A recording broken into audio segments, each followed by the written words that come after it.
Bueno, semana, pero... De octubre fue el puntapié y ahora lo vamos a terminar. Me parece como tiene que terminar. Sí.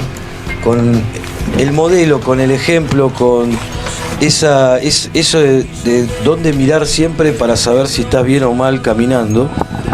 Sobre todo si uno se involucra en las decisiones políticas, ¿no? Sí. Y en el futuro del país, digamos, ¿por qué? Porque muchos, si esta historia no la han negado y no la cuentan, no conocen que ese país que todos hoy desean, un país donde haya trabajo, donde el sueldo rinda, donde las empresas funcionen, donde haya posibilidades de prosperar, donde la educación sea algo central y que funcione, donde las casas no tengan reja, donde la delincuencia esté en el mínimo porque la gente cumple un rol social y está en una situación de dignidad y que puede estar libre de elegir seguir creciendo y complicarse o complejizarse la vida si quiere ir para adelante, como pasa siempre que uno encara proyectos que son más grandes, o puede ser un trabajador tranquilo, disfrutar de su familia y que su trabajo le permita vivir bien y que sea un país que gane, un país que esté ordenado, un país que sea rico, un país que sea potencia, un país que otros países miren como ejemplo. Eso es lo que tenemos, eso es lo que mira hoy muchos argentinos para afuera y anhelan y no saben que es difícil de conseguir, pero fácil de entender cómo se hace, porque lo hacen todos los días, laburando, trabajando y planificando su vida privada. Hay que hacer lo mismo con el país, con honestidad y patriotismo sobre todo, y eso creo que es lo importante de empezar a discutir el 17 de octubre. Yo quiero invitarlos también a todos a escuchar y a ver cuando subamos en nuestro canal de YouTube algo que armamos, que no lo pasamos acá porque no hay tiempo, pero algo que armamos que realmente creo que explica muy bien la importancia de entender esto, porque lo logramos los argentinos organizándonos sin más correlación de fuerza que la fe y las ganas de ser un país grande y un país potencia y un país justo y digno para vivir. El 17 de octubre es el hecho que marca el comienzo de este proyecto nacional y nuestra doctrina y nuestra Argentina potencia, y creo que Dani, vos trajiste algo como para contextualizar eso y para desarrollarlo, ¿verdad? Sí, un pequeño resumen, y más que nada me interesa también porque si bien el peronismo lo entiende muy emotivo el 17 de octubre, pero para mí no llega a entender la dimensión debido a la incomprensión a veces del contexto histórico. Hay que entender algo básico. Si hay un paralelismo con lo que se está pasando hoy, para mí es con la Argentina previa al 17 de octubre. ¿Por qué?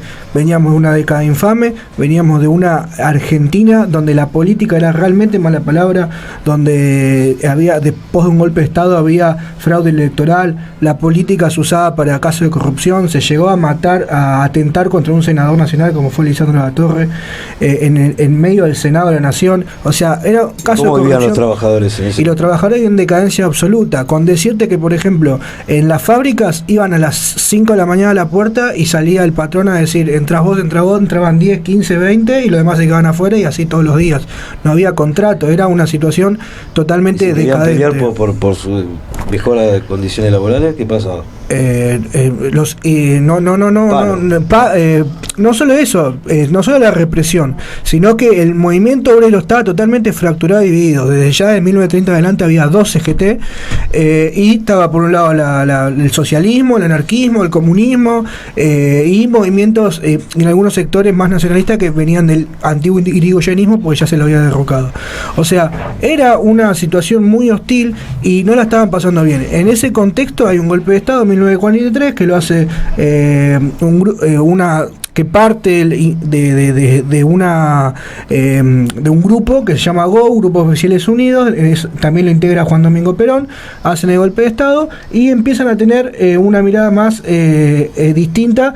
Esto está bueno decirlo, ¿por qué? Porque este ejército pasa a una forma de ser una respuesta a la mala política. Como la mala política siempre va a tener una respuesta. Puede ser buena, como en este caso, o puede ser mala. pero siempre va a tener la política una respuesta antipolítica. En eso integraba el general Juan Domingo Perón, en el momento era coronel, y él pide integrar la Secretaría de Trabajo y Previsión. En ese contexto, él empieza a dar un montón de beneficios a los obreros que, como acabamos de escribir, antes eran desastrosos y ahora empiezan a tener mejores soluciones a sus problemas. Con decirte, no sé, que con agregarte 1 hora de descanso, o sea, situaciones que hasta ese momento eran inhumanas, y ni hablar que mejoras salariales.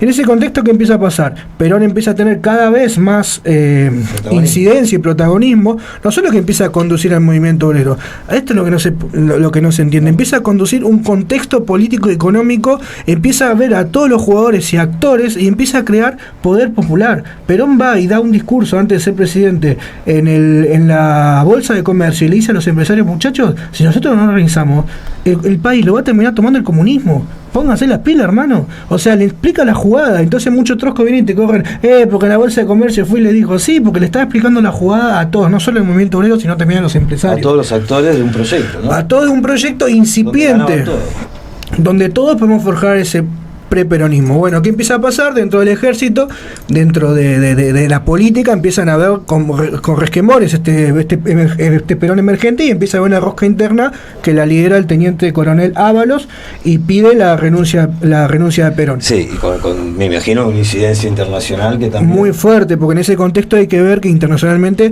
estaba el fascismo muy fuerte. Perón había tomado cosas del fascismo, porque había visto a la Italia fascista, había estado en la Alemania incipiente de Hitler, había tomado, porque en un contexto histórico, sí.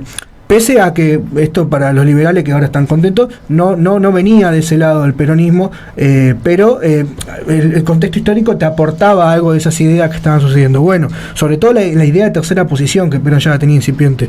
Cuestión, empiezan a correrlo a Perón como fascista, piden su renuncia, Perón renuncia y lo meten preso. O sea, lo meten preso y lo llevan a Isla Martín García.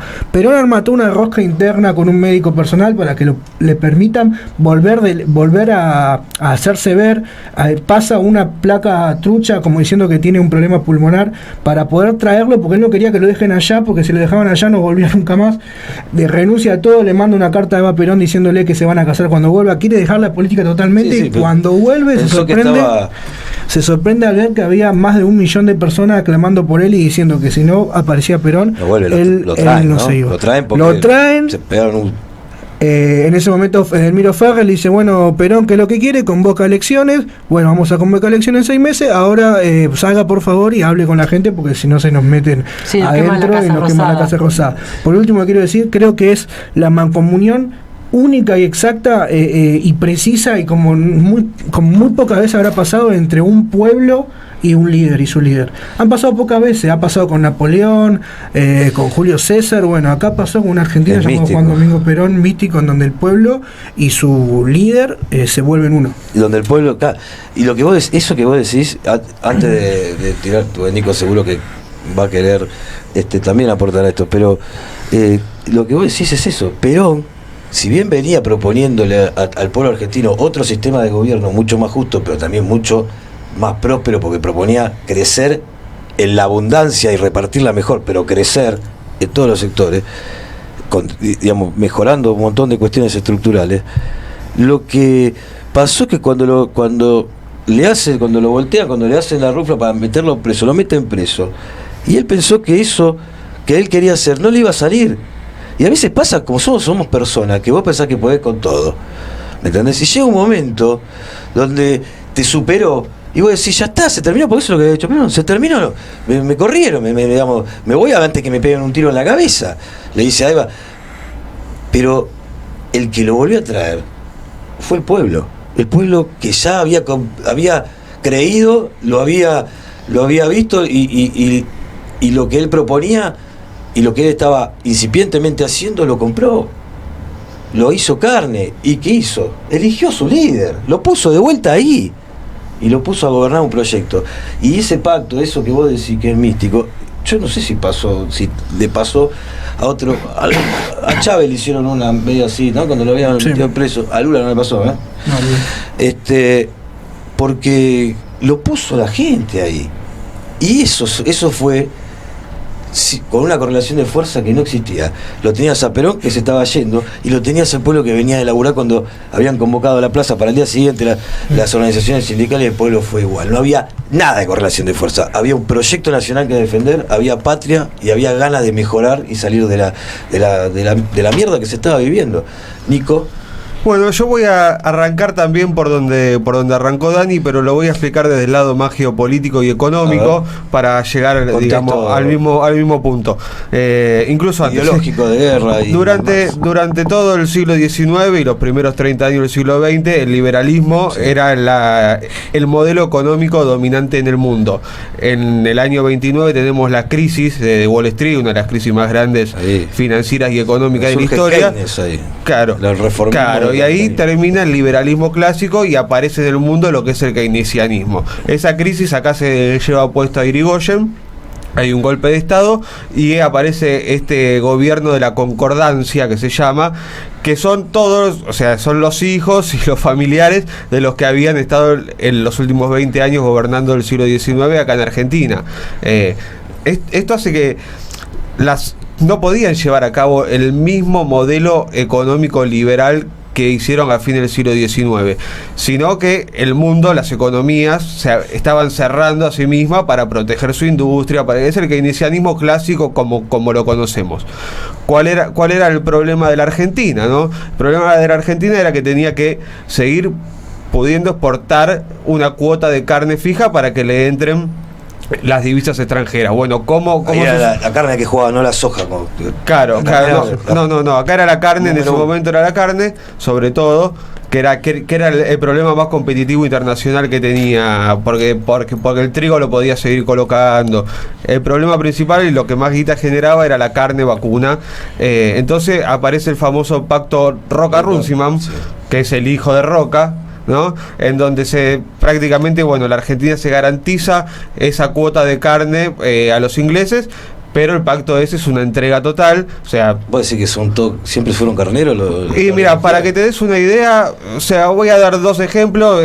O sea, era libre de aranceles la negociación con Inglaterra para la importación de todo lo que es carbón, cuando el mundo estaba poniendo arancel en todos lados, y de las exportaciones el 85% tenía que ser a través de frigoríficos extranjeros. Pero para ilustrar mejor esto, y ya sigo adelante, es una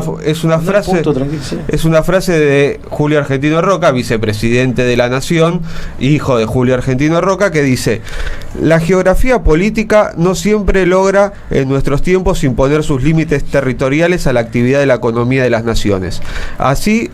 Así ha podido decir un publicista de celosa personalidad que la Argentina, por su interdependencia recíproca, es desde el punto de vista económico una parte integrante del Imperio Británico.